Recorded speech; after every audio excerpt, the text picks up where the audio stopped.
Nurdinur, NIM I1E018035.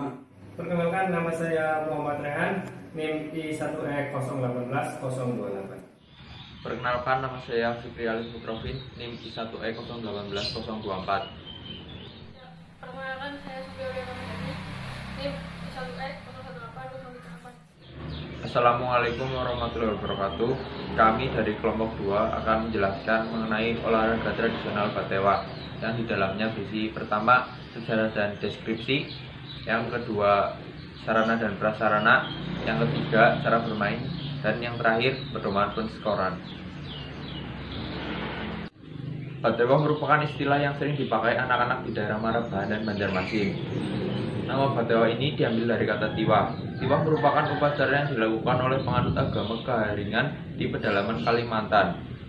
Upacara tiwah ini untuk mengantarkan arwah kerabat yang sudah meninggal ke surga. Perkiraan kata tewa berasal dari tiwah, didasari pada adanya kesamaan bentuk permainan ini dengan salah satu bagian upacara. Pada upacara tiwah, keluarga yang melaksanakan upacara membeli seekor kerbau besar atau sapi untuk dijadikan kurban.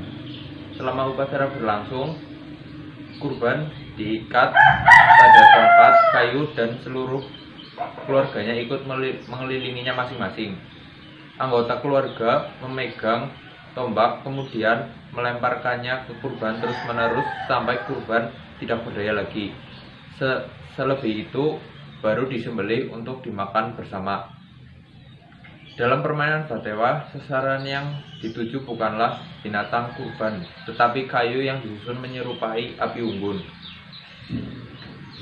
Seperti halnya upacara tiwah, susunan kayu itu pun dilempari untuk menjatuhkannya. Meskipun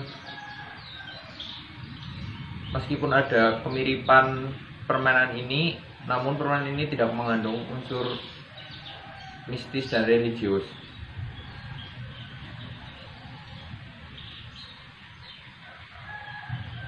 Permainan Batewa ini minimal dimainkan oleh 3 orang pemain.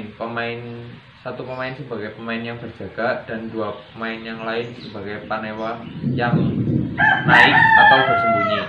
Sebanyak-banyaknya pemain dalam satu permainan ini biasanya ada 8 orang. Permainan ini bisa dilakukan anak laki-laki dan perempuan.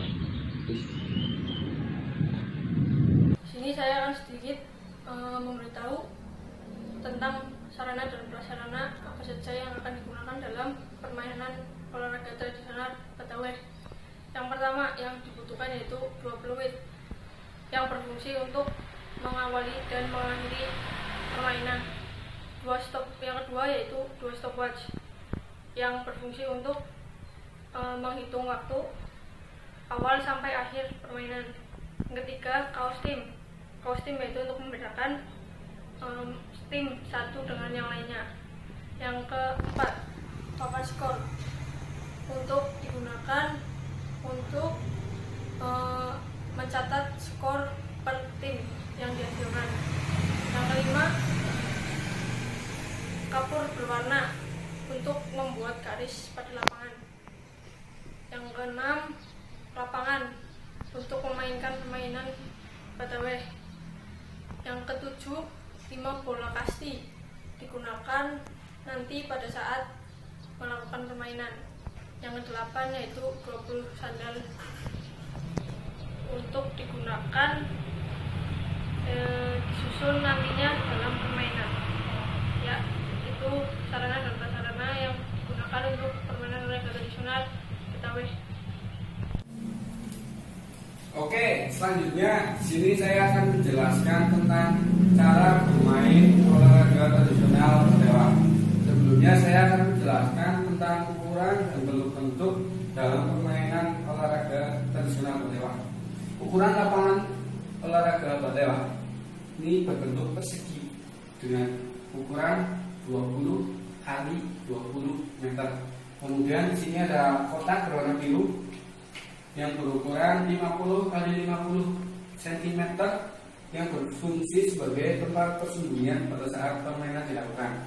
Kemudian di sini ada 3 kotak, 3 lingkaran warna hijau dengan diameter 1 meter dan berfungsi sebagai tempat penyusunan sendal pada saat permainan.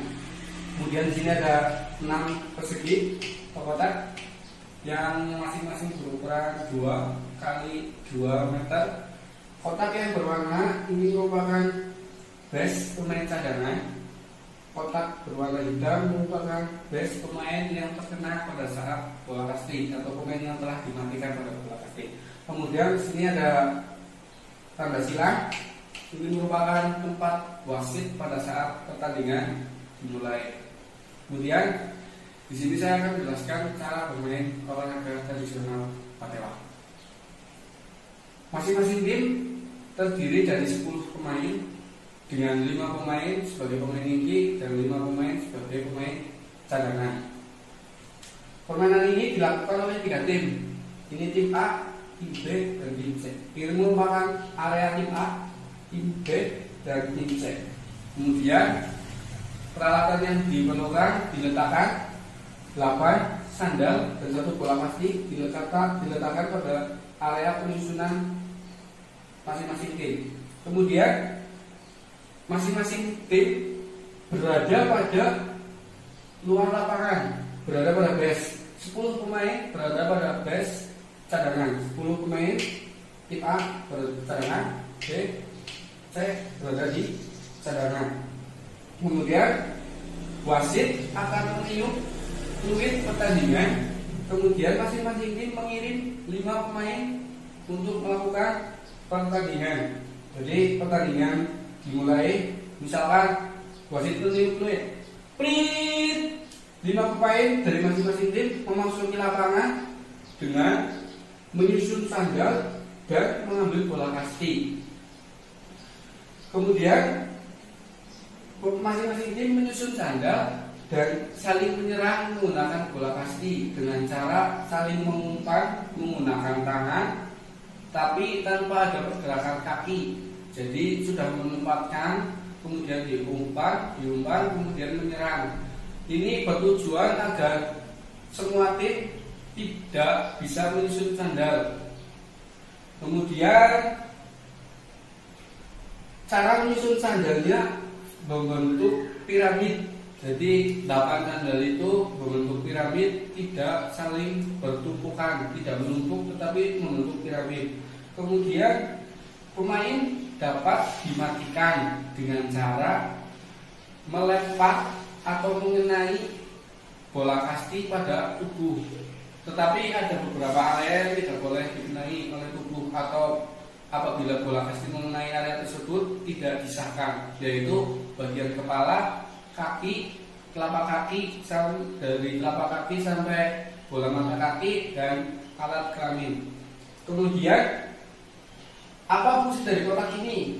Kotak ini dapat berfungsi sebagai tempat persembunyian. Jadi masing-masing kotak ini hanya diperbolehkan 1 pemain. Dengan cara persembunyian, 1 pemain masuk ke dalam kotak tersebut, berdiri menggunakan 1 kaki, boleh menggunakan kaki kanan atau kiri, kemudian tidak ada batas waktu. Pemain ini berada pada kotak tersebut, bisa dari awal sampai akhir. Kalau sudah berada di sini, tidak boleh dimatikan oleh pemain lawan. Kemudian cara pergantian dalam permainan ini sama dengan permainan futsal. Misalkan tim A sedang mau melakukan pergantian, pemain mendekati base pemain cadangan, kemudian melakukan toss, kemudian pemain yang diganti keluar, kemudian yang pemain masuk.